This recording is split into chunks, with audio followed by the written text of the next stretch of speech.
Obec Lúčky sa môže pochváliť rôznymi unikátmi. Napríklad je to jedna z, možno aj nie jediná obec, v ktorej v strede obce tečie samotný vodopád. Ďalšia vec, ktorou sa určite môže obec Lúčky pochváliť a v čom je skvelá a výnimočná, je to, že sa tu organizuje aj jeden vinný festival. Dokonca 11. ročník už tento rok aktuálne prebiehal. Všetko sa dialo a deje tu v areáli Kúpeľov Lúčky. A my sa ideme pozrieť na to, ako to vyzerá, aká je tu atmosféra a čo tu všetko majú ľudia na starosti a čo tu majú všetko ľudia na zábave. Poďte so mnou. Toto je Ivan Piader, ktorý organizuje tento vinný festival, ktorý sa deje na Lúčkach. A aká je za týmto vlastne celá myšlienka? Celá myšlienka v tom úvode bolo hlavne o tom víne, predstaviť našim tunajším ľuďom tu na Liptove nejaké krásne slovenské vína, kvalitné vína samozrejme, ale postupne tá myšlienka išla do úzadia a teraz to je skôr také krásne stretnutie ľudí, kde aspoň na malú chvíľku zabudnú na také tie bežné problémy, situácie a teda starosti, troška zastavia, vypnú, cítia tú prítomnosť a jeden pohárik dobrého vína, dobrí priatelia, úžasné myšlienky, vzťahy, to je dôležité. Jasné, počasie vyzerá, že vyšlo, asi však. No, ale poďme si povedať inú vec. Liptov nie je úplne vinársky región. Ako to tu sadne? Vlastne to, čo sa pýtam je, že či si vína nachádzajú svoje miesto aj v regióne, kde nie sú úplne také prírodzené, ako povedzme na juhu Slovenska alebo niekde.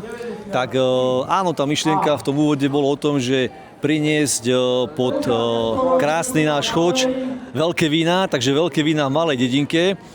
A myslím si, že ľudia na Liptove sú veľmi šikovní ľudia, úžasní ľudia, pracovití ľudia, veľmi rýchlo sa učia a postupne zistili, že to víno patrí k takej tej noblese tej spoločnosti a myslím si, že víno si našlo miesto na Liptove, ale našlo si aj veľkú obľubu u našich ľudí, ktorí tu žijú v tomto regióne. Rozumiem. Ja som práve teraz prišiel, za nami práve teraz bude prebiehať tombola, ľudia sa bavia, tešia sa, ale keďže som sem iba teraz prišiel, vôbec neviem, kde som, čo som, tak kde podľa vás ako organizátora by mali viesť moje kroky ako absolútne prvé?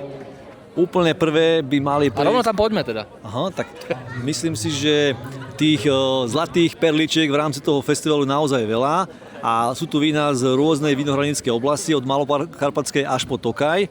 Dokonca sú tu aj vína z zahraničia, čiže talianske a francúzske vína, ale samozrejme začneme ako to býva na Liptove, nie tým suchým vínom, ale vždy na Liptove v tých severných častiach Slovenska začíname tým sladkým. A vôbec sa nikto nehambí, že sladké víno ako prvé, áno, poďme do sladkého. Tak poďme nájsť nejaký stánok, ktorý má sladké víno.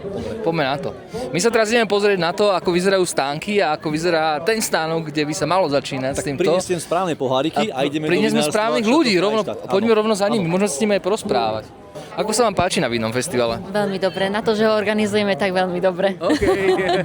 A ako ho teda z organizátorského pohľadu hodnotíte tento rok 26? Naozaj veľmi dobrý, aj veľmi dobrá taká návštevnosť je u nás.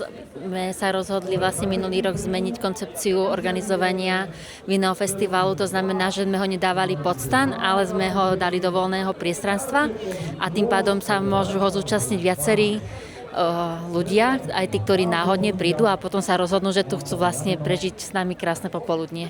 Máme už aj poháre, ale nemáme ľudí, ktorí tie vína vyrábajú. Poďme práve za nimi. Sú tu nejakí takí? Alebo ale máme tu aj priamo výrobcov, takže nielen tí, čo prezentujú svoje vínka, ale aj priamo vyrábajú. Dobre, a vieme za týmito, za kými chceme ísť, aj teraz rovno ísť? Tak ideme za vinárstvom Chateau Freistadt, je to vlastne Malokarpatská vinohradnícka oblasť. Vinárstvo, ktoré myslím si, že na tomto festivale má najväčší úspech, lebo práve preto, že majú v tom portfóliu tú krásnu sladkú pálavu. Dobre, výborné, poďme na to. Prepáčte, dobrý deň. Dobrý. Vy ste boli tu priamo pánom organizátorom uznaní ako vynikajúce víno. Dobre, sme radi, no. Poďme si povedať viac o vašom víne. Čo ste za vináren, čo ste za vínko a v čom by sme si my, konzumenti vína, mali povedať, že toto je to víno, ktoré mám piť? Lebo sme najlepší. To si dneska všetci hovoria. Nie, tak sadili sme na kartu tu Severného Slovenska. pripravili sme vína, ktoré sú jemne sladšie, čiže z tej škály asortimentu odrôd, ktoré máme, tak sme vytipovali tie najzaujímavejšie a vlajkou loďou našho vinárstva je práve Pálava, je sladká, je vo výbere z Hrozna, je to krásne víno so 65 gramami zvyškového cukru, ale nie len to, máme tu aj Cabernet Sauvignon polosuchý, ružový, máme tu Hibernál polosuchý a neskutočne červené víno odroda Dorflender, polosladký, tiež privlastku výber z Hrozna. No, naši diváci a poslucháči ťažko budú môcť vyskúšať toto víno, ako náhodou teraz nepijú, keď pozerajú. Ako by sme ho opísali? Dám si teraz glk, ako by som opísal tú chuť? Konkrétne táto Pálava, keď sa naleje do pohára, tak je nádherne sladká, má 65 gramov zvyškového cukru. Vo vôni je ako vylisované mladé čerstvé hrozno s medovým potónom, medové pláty. Tým, že napriek tomu, že už je to 25, teda je to relatívne posledný ročník fľašovania, ale nehovoríme o mladom víne, lebo už prešiel nejaký ten čas od toho fľašovania. Bolo fľašované pred mesiacom z antikarových nádob, stálo vo vinárstve pri konštantnej teplote a tým, že sa vytiahlo pred mesiacom, tak stále pôsobí mlado a sviežo. Tak dúfam, že chlapi pijete sladké víno, lebo teda nalievam sladkú Pálavu. Sladká Pálava. No tak na Liptovský vinný festival. Ďakujeme krásne, na zdravie. Na zdravie. Máme tu aj ďalšie veci veľmi zaujímavé, napríklad máme tu našich vystavovateľov z Más Dolný Liptov, sú to naši ľudia z Dolného Liptova, ktorí vlastne prezentujú svoje výrobky a myslím si, že naozaj tá kvalita je úžasná, takže sme hrdí, že máme aj takýchto úžasných ľudí tu na Liptove.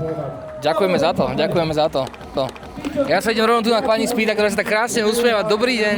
My robíme takú reportáž z tohto dnešného podujatia. Ako sa vám páči tu na Liptovskom vinnom festivale? No fantasticky. Vynikajúce je tu nálada dobrá. Ste domáca alebo ste z iného regiónu? Ja to už tak poviem, že polodomáca. Čo to znamená? Bola som domáca a už som z iného regiónu. Nejaký pán si ma odniesol. Ja, šťastný pán. Zrejme áno.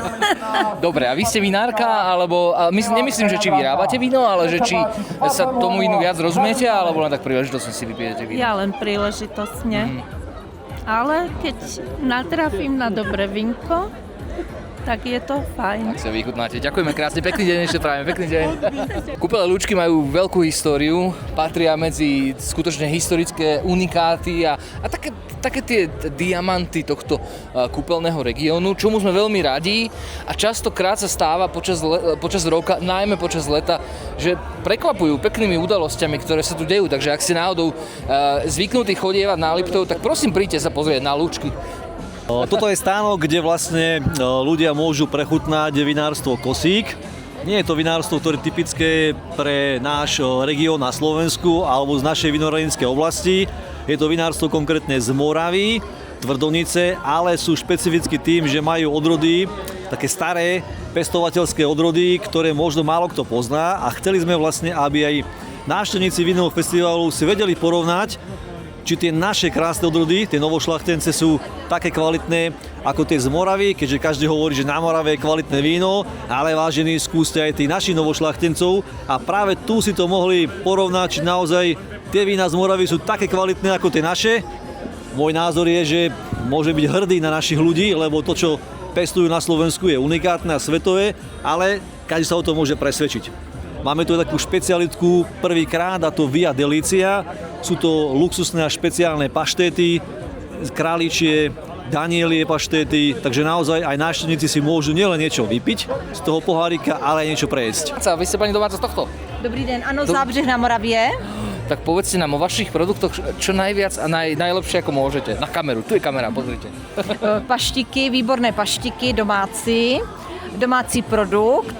Majitel nabízí po celé České republice, samozřejmě i na Slovensku. Jsou to nejlepší paštiky husí, dančí, kachní. Prostě opravdu nejlepší produkty od nás ze Zábřehu na Moravě. A vy teda robíte tieto paštiky, nie víno. Či paštiky? Je to od kamaráda. Rozumiem. Který vozí po celé České i Slovenské republice. No dobré, a keby sme sa mali pýtať na vašu osobnú voľbu, ktorá je najlepšia? Nejlepší je kachní, velice doporučuji, a potom směs na topinky. Takže odporúčame aj my, dobrú chuť všetkým. A vy tu máte fľašu vína pred sebou a aj to si sama nalievate takýto pohár, hej? Ano, samozřejmě. Čo sa väčšinou ľudia pýtajú, keď prídu semka k ústanku? Čo to znamenajú novošľachtené odrody? Tak čo to znamená novošľachtené odrody? Odrody sú vyšľachtené v 90. rokoch a sú rezistentné voči chorobám. Tým pádom nemusia mať toľko postrekov a sú také zdravšie trošku. Mne vaša kolegyňa povedala, že vy ste distribútor vína, asi tohto, čo tu máme pred sebou. Aké by ste odporúčali mne ako človeku, ktorý sa nie až tak vyzná do tých vín? Na druhej strane som rád, keď si môžem s manželkou dať dobré vínko, napríklad po večeri alebo pri... Z bielých suchších Hibernal, z bielých polosladkých Sauvignon Gris Solaris alebo klasická pálava z červených Cabernet Cortis. Nič nepokazím, keď si tam dobrú pálavu. Určite nie. Ďakujem, nech sa vám darí zatiaľ, majte sa ďalej. Máme ďalej. Ja si myslím, že poďme aj predstaviť našich maskárov z Dolného Liptova a ideme k nášmu kamarátovi Peťovi Ižovi. Myslím, že to je človek, ktorý si zaslúži našu pozornosť. Nielen preto, že je z Dolného Liptova, ale momentálne sa tam taká stala nepríjemná situácia a chceme ho podporiť, takže ideme priamo k nemu, takže konopný sen Peťo Ižo. Peťo, áno. Ty si taký konopný král tu na Liptove. Tak dá sa povedať, pestujeme konope už 6 rokov v Hubovej. V podstate snažíme sa zachytiť, čo sa týka konopného sortimentu, celé to využitie konope, čiže robíme aj distribúciu napríklad konopnej izolácie z Čiech. Hej, o čo rastie záujem zo strany ľudí, samozrejme. Kde to máme potom partnerské firmy, sú to tiež malé firmy, ako my, rodinné, lokálne, čiže dbáme na to, aby aj v našom sortimente boli produkty vyvážené, čiže ponúkame od potravín cez kozmetiku až po stavebný materiál. Poďme sa možno takto, poďme výjsť z tvojho stánku na sekundičku, poďme sa tak z diaľky pozrieť na tvoj stánok, že čo to tu vlastne ty ponúkaš teda, že príde sem človek a spýta sa ti, že čo by si mi tak ponúkol z konopných produktov, ktoré tu máš? No tak záleží vždycky od človeka, o čo konkrétne má záujem, že máme rôznych zákazníkov, napríklad také konopné semienko, je to super potravina, hej? V podstate vraví sa, že je to super potravina 21. storočia, čiže keby sme jedli iba to konopné semienko, tak prežijeme, hej, de facto. Čiže má celý zdroj výživy omega-3, omega-6 nasýtené mastné kyseliny, veľa vitamínu E, všetky vitamíny skupiny B, vitamín A, vitamín C, vitamín D, všetkých 20 základných aminokyselín a vlákninu. Čiže máte všetko v konopnom semienku. Je vhodné pre celiatikov, nakoľko neobsahuje lepok, aj pre ľudí s rôznymi intoleranciami, napríklad na laktózu. Čiže je to produkt veľmi super, hej, za mňa. Výborné. Dobre, ty si nedávno písal príspevok o tom, že si mal požiar vo svojej čo to je, vo svojej skleníku? Mali sme požiar v hale, áno. V podstate podarilo sa mi po 3 rokoch zohnať prístroj na spracovanie konopných snopkov, čiže sme spracovávali konopné snopky z mojich 3 úrod posledných. Volá sa ten proces dekortikácia, ten prístroj sa volá dekortikátor. Oddelovali sme pazierie od vlákna. Pazierie viete použiť ako v stavebníctve alebo ako mulč, a vlákno zase na zateplovanie, a na zateplovanie dreveníc je obľúbené konopné vlákno napríklad. No a de facto boli tieto veľké horúčavy. Zrovna bolo v ten deň nejakých 37 stupňov, myslím u nás v Hubovej, 37-38 a chytilo sa nám toto pazdierie, hej. Znietilo sa, je tam ten prach, ten prach má nižšiu teplotu v podstate, čo sa týka znietenia, čiže tam je predpoklad, že sa stalo toto, že sa to vznietilo skrz tento prach a jednoducho zhorela nám tá hala, našťastie sme stihli zachrániť traktor a tento dekortikátor, ktorý som mal požičaný, ale žiaľ ostatné veci, aj čo sa týka v podstate konopných snopkov, spracovaného konopného vlákna, pazdieria, mulču, to nám zhorelo. Ale nikomu sa nič nestalo? Nikomu sa nič nestalo. A ty máš aj zbierku na to, aby kto chce ti mohol prispieť na to, aby si dokázal obnoviť. Ako to funguje, alebo kde tú zbierku vieme nájsť?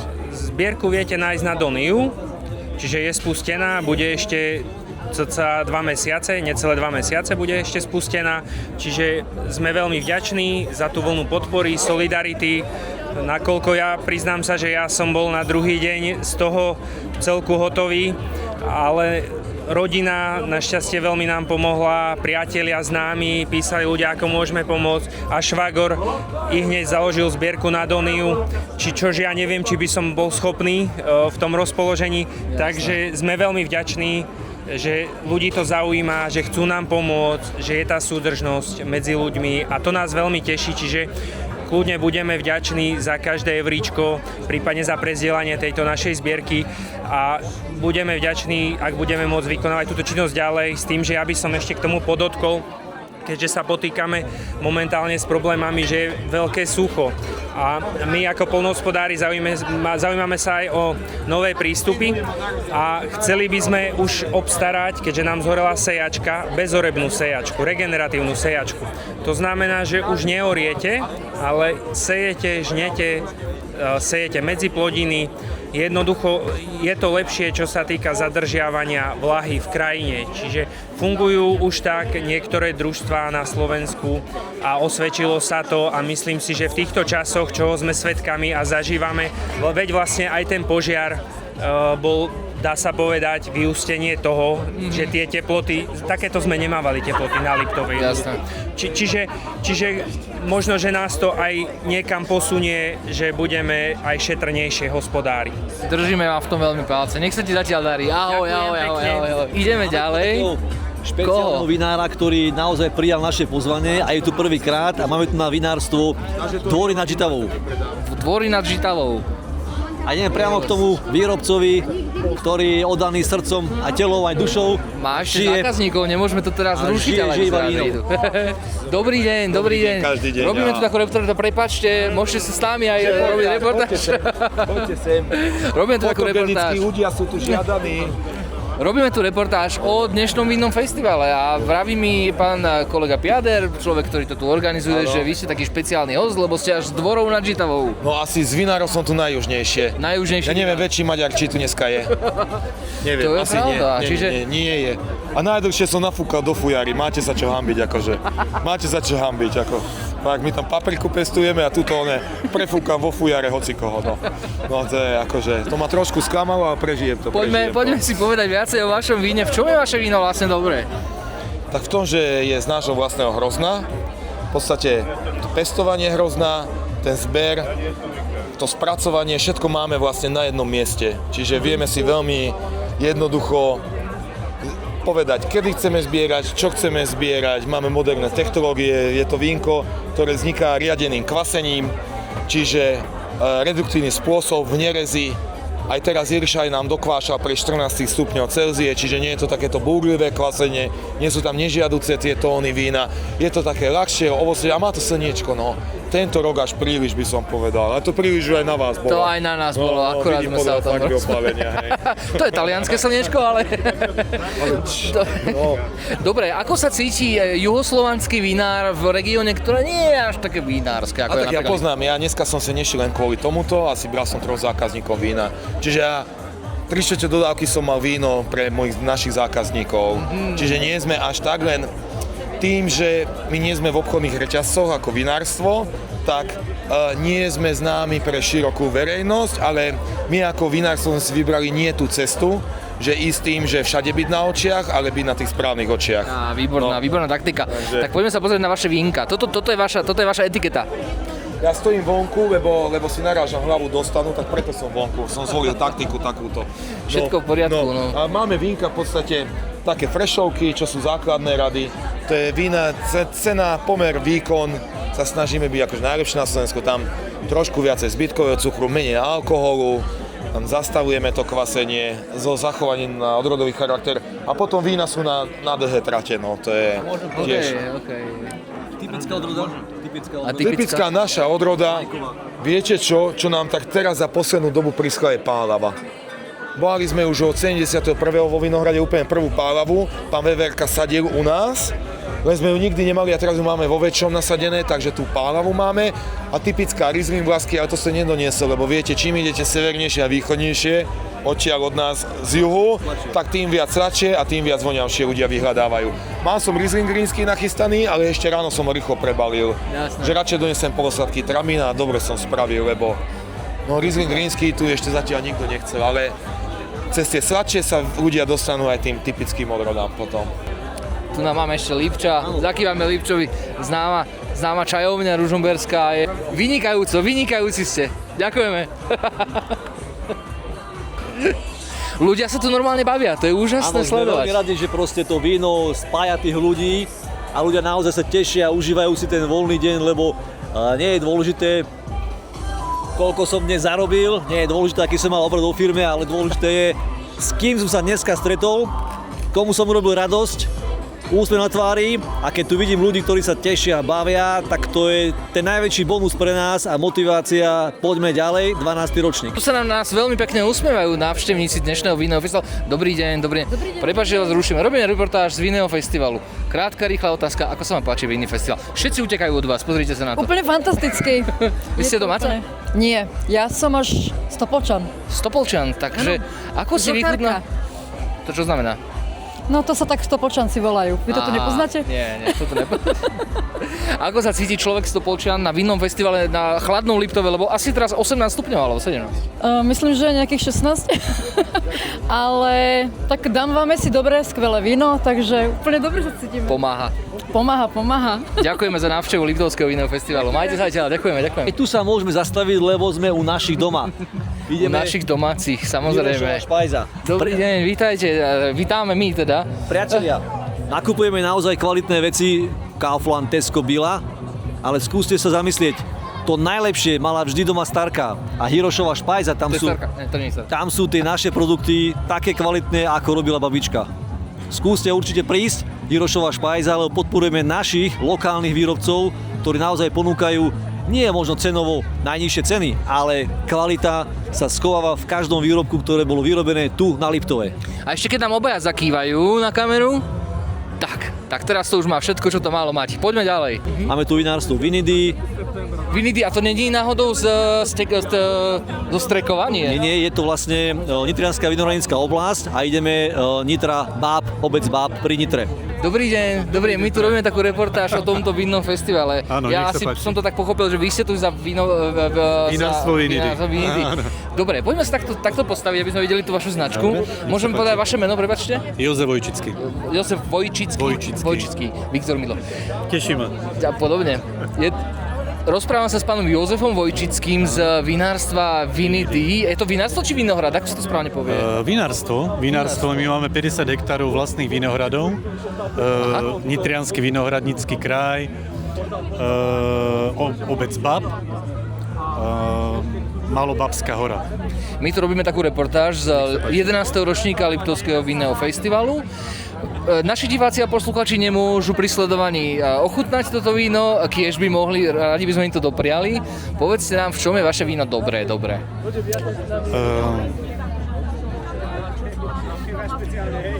Ktoré víno? To som sa bál, že povie vinár. Takže, čo som doniesol na tento festival, je taký prierez našej výroby. Možno by som upozornil na naše rúžové vína, na nášho šampióna Cabernet Franc Grosse, ktorý dvakrát vyhral aj ročník 24-25 šampióna na medzinárodných výstavách. Takže naše vína sú medzinárodne oceňované. Náš ľahký Sauvignon mal veľkú zlatú medailu na tejto medzinárodnej výstave, kde bolo vyše 700 vín z celej Európy. Čo by som tam ešte také dodal? Robíme dve základné rady vín. Tie ľahké vína, ktoré sú fresh, nižší obsah alkoholu, nižší obsah histamínu, ľahko piteľné by som povedal, že dáte si pohár a máte chuť hneď na ďalší. A potom sú to vínka, ktoré sú troška vážnejšie, ktoré môžete párovať s jedlom, príležitostne nejaké dávať. Tam by som už sa bál dať si dve, tri fľaše. Ja rozumiem, áno. Takže asi tak. No dobre, tak teraz dostanem sa do situácie, že chcem si dať s mojou manželkou pohár dobrého vína. Áno. Ja nie som vinár, ja som taký bežný konzument a stojím pred rébusom, že aké vínko vybrať, aby som neurobil nič zlé. Tak čo by mi poradil človek, ktorý je priamo z tejto značky? Takže ja by som vás previedol našimi vínkami od suchých cez polosuché až po polosladké, ktoré robíme, napríklad toto rulanské šede, ktoré je pred nami. a už by ste si podľa toho vybrali. Dal by som vám degustačné vzorky. Každý človek má iný jazyk, takže je veľmi ťažko povedať všeobecne, ktoré vínko vám bude chutiť. No, som tu autom práve, takže asi nemôžem veľa degustovať. Nealkoholické vínka nerobíme zatiaľ, ale viem vám ponúknuť možno, keď príde ku nám do Vinohradu Mušt. Všetci ste pozvaní a váš absolútny favorit? Cabernet Franc, Rosé, ten šampión výstavy a zo základnej rady Sauvignon, veľmi ľahký, svieži, vyrovnané kyselinky a cukry, na sucho urobený. Samozrejme, že Vinný festival, Liptovský Vinný festival je tu, Kúpele Lučky, ale musíme jednu vec povedať, že keby neboli kúpele, Vinný festival nefunguje. Ani není. Takže veľké poďakovanie, ktorí sú vlastne hlavný organizátor tohto podujatia. No a samozrejme, nie je to iba o víne, ale máme tu aj osobu a človeka, ktorý nám povie viac, prečo kúpele sú také úžasné pre nás všetkých. Nielen pre Liptov, ale celé Slovensko. Tak, ja som Aneška Košnerová a pracujem na úseku obchodu a marketingu. Kúpeľov Lúčky. Áno, v Kúpeľoch Lúčky. Ďakujeme za krásne kúpele. Každý z vás, kto cestuje na Liptov, tak ja si myslím, pre mňa je to akože dobrá kvalita za dobrú cenu. Mám rád kúpele Lúčky, asi aj vy. Áno, už som tu 4 roky, tak áno. Gratulujeme. Tak v čom sú kúpele Lúčky vynikajúce? Ja sa sa pýtam napríklad aj vinárov, že v čom sú ich vína dobré, tak v čom sú kúpele Lúčky dobré? Viete čo, Kúpele Lúčky sú hlavne známe svojou vodou, ktorá je účinná na všetky možné ochorenia a samozrejme aj službami a aj personálom, takže Kúpele Lúčky sú proste na všetko. Ste srdečne pozvaní, príďte do Lúčok. Áno. Môžem povedať, že na Slovensku, alebo Slovensko je veľmi špecifické tým, že máme nádherných novošľachtencov. Pani Pospíšilová naozaj dala celý život do toho, aby vyšľachtil niečo úžasné. A môžem byť hrdý, lebo na Slovensku také množstvo novošľachtencov na takú malú krajinu, myslím si, že sme asi určite v prvej päťke na svete. Ale samozrejme, aby návštevníci pochopili a si vedeli aj tie vínka porovnať, máme tu jeden špeciálny stánok, ktorý sa venuje len zahraničným vínám, aby sme naozaj porovnali, či to, čo je doma, je také svetové, alebo nie. A práve v tomto stánku môžu prechutnať vína a odrody, ktoré sú netypické na Slovensku, ale v rámci nazvem to, že zahraničných vín. A tento pán je na to špecialista a odborník a on nám presne povie, čo dnes ľudia mohli prechutnať na Liptovskom vínom festivale. Rozumiem. Ja mám taký dojem, že my nestihneme asi povedať si o všetkých vínach, ktoré tu máte. Určite by si to tie vína zaslúžili, ale poďme povedať také, že také tie najlepšie čerešničky na tortách, ktoré tu máte. Čerešničky na tortách. Tak v rámci suchých vín je to určite mozelský Riesling od spoločnosti Alex Pauli, alebo teda vinárstva Alex Pauli, kde som zobral od nich viacej druhov, viacej odrôd a potom ďalšie také perličky, ktoré tu mám v rámci napríklad Francúzska. Je to prémiové šampaň Laurent Perrier, ktoré je považované za teda akože veľkého vinára v rámci výroby šampaň. A teda patria do top 10 v rámci celého sveta a to od nich mám dve odrody a vlastne jedno je Brut v bielom a je to robené vlastne zo Chardonnay, Pinot Noir, Pinot Meunier a potom tu mám takú perličku od nich, čo je Rosé, ktoré sa robí iba z čistého Pinotu Noir maceráciou 48 až 72 hodín na šupkách a tým pádom získava práve tú farbu, ktorá je rúžová. A toto sú také perličky dneskajšieho večera tu a je to teda naozaj šampaň z Francúzska. Chcem sa spýtať takú možno konzumnú otázku, že keď sa povie zahraničné víno, musí to nevyhnutne znamenať, že to musí byť veľmi drahé víno?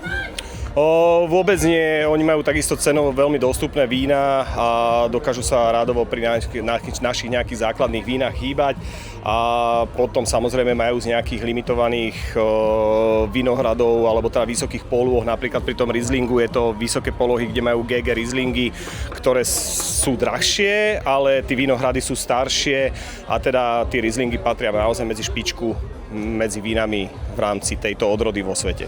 A keby ste si mali vybrať jedno, ja viem, že to je taká zákerná otázka, lebo sa môžu všetky ostatné nahnevať, ale keďže sú to zahraniční výrobci, možno tu nie sú. Ktoré by ste si vybrali? Ja milujem Rieslingy, práve preto tu mám aj to víno od Pauliho a potom ja som tiež milovník šampáňu, takže zase opäť Laurent Perrier, fantastická značka pre mňa, výborné šampáň a toto sú také tie moje obľúbené. Ďakujeme veľmi krásne. Ďakujem, že ste tu na Liptovskom vinnom festivale. Ďakujem. Majte sa krásne. Pekný večer vám. Z mesta, že On organizuje 3 vinné festivaly na Slovensku. Wow, to je riadne. Wow, no. To je o 3 viac ako ja. Dievčatá a chlapci, povedzte mi, prečo ste vlastne navštívili Liptovský vinný festival? No, my ako verné fanúšičky značky Bartyl sme najprv prišli podporiť Bartyl a teraz podporujeme všetky vinárne, áno. Také rodinkárstvo z toho cíti tu, ale dobre. A ako si tu dlho vlastne? Už od...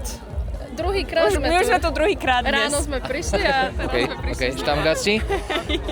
Čo sa vám najviac Robíme tu reportáž pre našich divákov, poslucháčov o tom, že ako vyzeral 11. ročník vinného festivalu na Liptove. Čo by sme možno odporúčili, keby sa tí ľudia znova pozývali? Ja viem, že 11. ročník sa už neuskutoční, ale 12. možno tak, keď ste sem prišli, čo vás tak najviac potešilo, že tu je? Samozrejme od značky vašej maminy, ktorá tu je.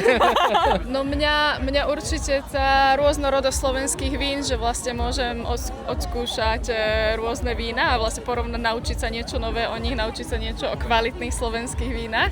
Lebo ja pracujem vo Francúzsku, ja pracujem v Bordeaux, čiže pre mňa ako víno je súčasť mojej práce a života a vlastne počuť názor alebo také naučiť sa niečo od slovenských vinárov a slovenských viníc a ochutnať to aj s výkladom je úplne iné, ako si ísť niekde do supermarketu, kúpiť víno a vypiť ho doma. Super, ďakujem. Áno, a mne sa veľmi páči to, že sú tu také značky, ktoré bežne nenájdeš v obchodoch a že sa učíme o slovenských vinárniach a aj to, že je to na strednom Slovensku, že toto podľa mňa nie je veľmi bežné stretávať sa práve na severe, na strednom Slovensku s vinnými festivalmi, teda ja neviem o žiadnom inom, ktorý sa deje takto na Liptove, čiže veľmi ma to teší, že to môžeme zažiť aj tu. Super, ďakujeme, prajme ešte príjemný večer, čaute, ahojte. No. Za chvíľočku nám v pozadí začne vystupovať hlavná hviezda tohto večera Jadranka, ale my sa ešte môžeme pristaviť pri ďalšom vinárovi, Chateau Freistadt. A za chvíľu budeme už finišovať. Je to vinárstvo Chateau Topolčianky, pardon. A táto úžasná, šarmantná dáma nám možno povie pár slov k tomuto krásnemu, veľmi známemu vinárstvu na Slovensku. Tu som presne chcel povedať, že Chateau Topolčianky naozaj patrí medzi také tie vinárstva, ktoré človek sa s ním bežne aj stretnú. Ale máme tu aj pani, ktorá prišla Chateau Topolčianky prezentovať. A poďte nám vy o tom povedať o Chateau Topolčianky. Že v čom je Chateau Topolčianky výnimočné, v čom je dobré a prečo by, povedzme, naši diváci, posluchači mali zvažovať, že si Chateau Topolčianky kúpia? Tak viac menej sme najväčšie vinárstvo. Čo sa týka histórii toho vinárstva, siaha už do roku 1993. Čiže tak ako tento náš sekt, táto značka reprezentuje 1933. Úžasné. A prečo by si nás mali ľudia kúpiť? Tak máme rôzne kolekcie, hej. Je to určené pre ľudí od bežnej základnej kolekcii po široký výber privlastkových vín, rôzne kolekcie, čo sa týka vinohradníckeho výberu, retro kolekcie, najvyššie našej kolekcii, tak... Dobre, teraz taká... No, prepáčte, počúvam.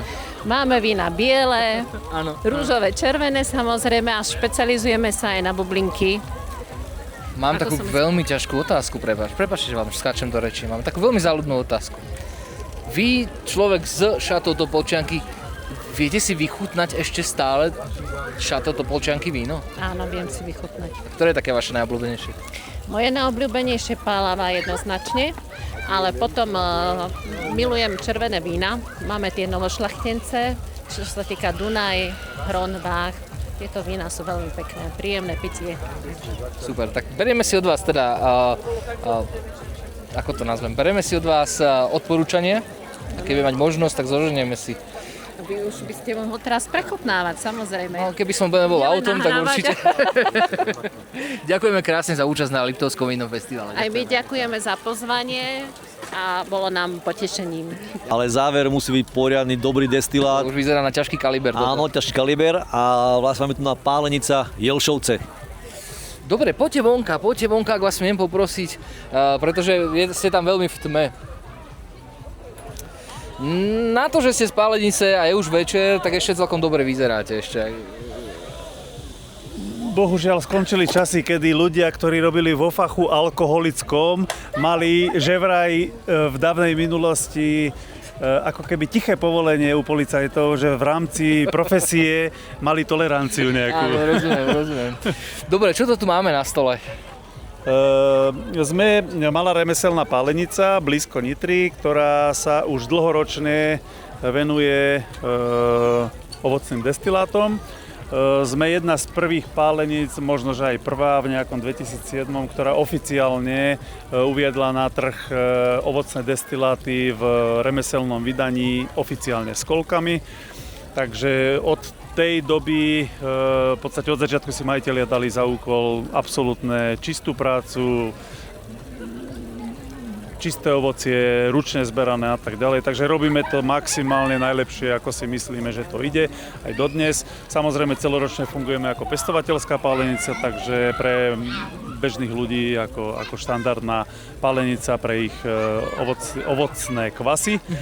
S tým, že u nás začínali mnohí so svojimi destilátmi, ako sú vinári s vínovicami alebo s vinnými destilátmi, pivári s pivovicami a aj dodnes ešte mnohí si u nás dávajú ako keby páliť a finalizovať ich produkty.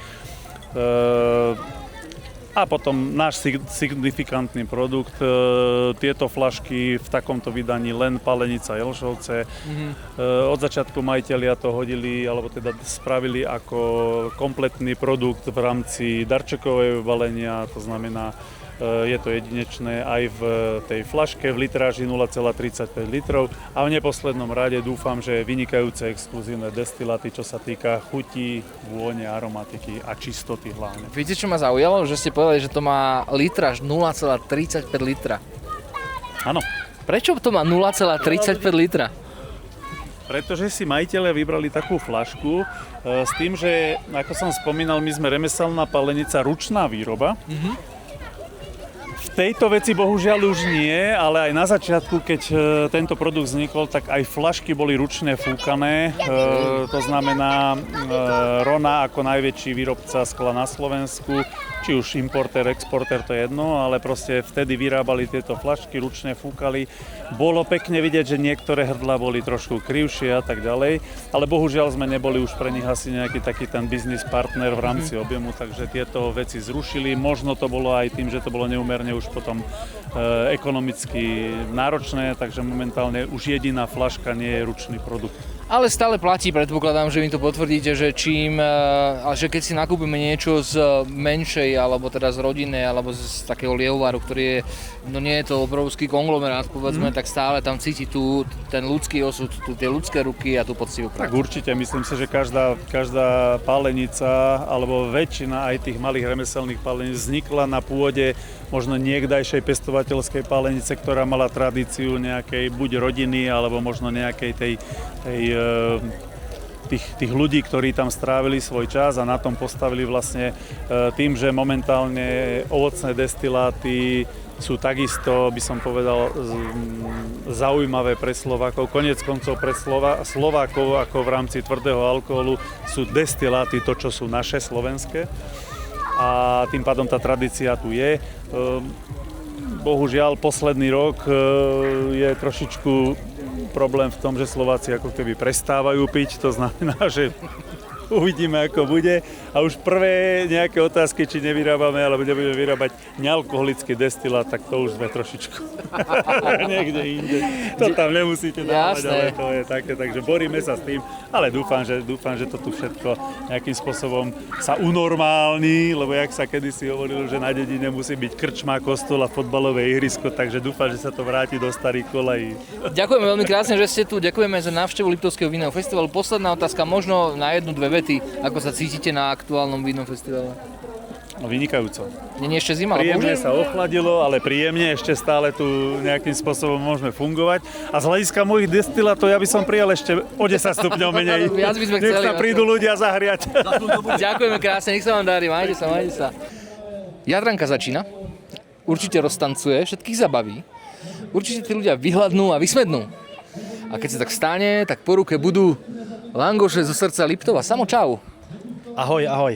Čo to tu máte vlastne? Aha. Máme tu vynikajúce langoše, čapované pivko, kofolu.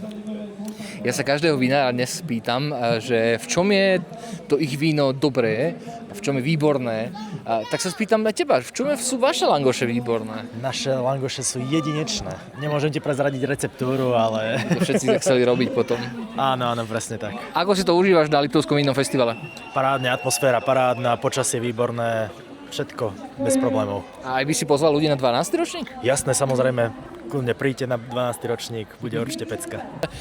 Poďme si možno povedať pre tých, ktorí by chceli o tomto festivale vôbec vedieť viac. Tak mal som možnosť semka prísť, zaparkoval som tu zadarmo v krásnom areáli Kúpeľov Lúčky. Čo tu na mňa všetko, okrem toho, čo sme už videli, bolo pripravené? Tak samozrejme, že okrem tých vín, ktoré tu vlastne počas celého dňa prezentovali, boli tu samozrejme naši remeselníci z Dolného Liptova. K tomu sme samozrejme doplnili aj kávu, keďže dneska kávička musí byť úplne všade, na každom mieste, tak samozrejme návštevníci si mohli aj dobrú kávičku dať. Okrem toho mali sme v ponuke aj destiláty, ktoré sme odprezentovali a samozrejme nemôže chýbať ani také niečo ako niečo zahryznutie, čiže k vínu niečo patrí, čiže mali sme tu na belgické hranolky, boli tu naši langošári tu priamo z Ružomberka, veľmi dobrí známi, ktorí chodia naozaj na všetky akcie v Ružomberku a v okolí. Musíme podporiť vždy hlavne našich ľudí, lebo naši ľudia sú tu špičkoví, kvalitní a myslím si, že každý, kto žije na Liptove, má byť hrdý, že žije na Liptove, lebo sme unikátni, sme svetoví, možno máme nejaké chyby, možno máme nejaké nedostatky, ale to majú všetci, ale buďme hrdí na seba, na svoju prácu a na to, čo tu máme, čiže prírodu a okolie. Ďakujeme krásne, my už budeme pomaly končiť, ale 11. ročník uzaviera Jadranka, práve teraz začína vystupovať, ak už nevystupuje. Možno ešte skoro, ale možno pre dobrého organizátora to ešte nemusí byť skorá otázka, že čo 12. ročník? Bude 12. ročník? 12. ročník, tak keď vidíme, ako ľudia sa tešia, ako sa bavia, ako si užívajú, ako oddychujú a relaxujú, tak si myslím, že to je taký najväčší bombónik pre nás. A pre nás taká veľká výzva zase priniesť niečo o rok, niečo nové, niečo iné, ale tak, aby to potešilo hlavne ľudí. Ďakujeme krásne. A ešte by som možno povedal na záver takú jednu myšlienku, ktorú sme si uvedomili už teraz, alebo uvedomili po 11 rokoch, že víno je pre ľudí, ale festival Liptovský vinný festival je o ľuďoch. Takže toto je festival hlavne o ľuďoch. Ste srdečne pozvaní na 12. ročník a takto vyzeral ročník číslo 11. Tešíme sa. A samozrejme, na zdravie.